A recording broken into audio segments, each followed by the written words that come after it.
शेतकरी मित्रांनो, आपण आता आज 24 तारीख आहे. पूर्ण नळी क्लिअर करून घेतलेली आहे. वाकडी तिकडी आहे, थोडीफार काही अडचण नाही आहे. उद्याला कापूस लागवड करणार आहोत मोरथावर. या शेतामधलं सुद्धा आपण मोरथाच्या जागेवर पाठ करून घेऊ. त्याच्यानंतर इथे लागवड केल्यानंतर आपण याला 2 दिवस चांगल्या पद्धतीचे बियाणं वल्लं होईल तोपर्यंत पाणी देऊन देणार आहेत. आणि शेवटच्या दिवशी जे आपण निविष्ठा तयार केलेल्या आहेत सर्व काही, ते पण त्याच दिवशी सोडून देऊ.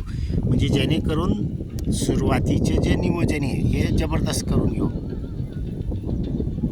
पालापाचोळा अर्क असेल, सुपर फॉस्फेट टाकलेलं आहे, दगडांचा अर्क आहे, केळी कोळपड, हे जे सर्व काही बनवलेलं आहे आपण ते सुरुवातीला देऊन देणार आहेत. आणि शेतकरी मित्रांनो, हे यावर्षी आपण बीड पण काही केलेले नाही आहेत, चारीसुद्धा मारलेली नाही आहे.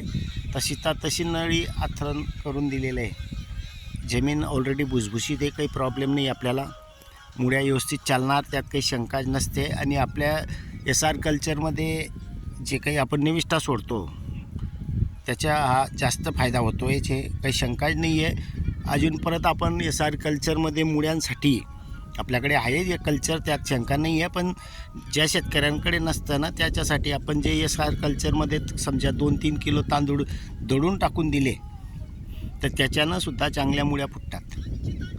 शेतकरी मित्रांनो, सुरुवातीचे जे नियोजन आहे सगळ्यात महत्त्वाचे. उत्पन्नात वाढ करायची असेल तर सुरुवातीचे नियोजन योग्य करा. त्याच्यानंतर मोठ्या पिकांमध्ये राहून बी गेलं, समजा एखाद्या वेळेला डोस मागं पुढे बी झाला, आपला ठिबक सिंचन वाढतं तर काही अडचण येत नाही. पण सुरुवातीला पोषण हे चांगलं दिलं गेलं पाहिजे. तर उद्या लागवड करून दुसऱ्या दिवशी लगेच आपण सर्व निविष्ठा सोडून देणार आहोत. धन्यवाद.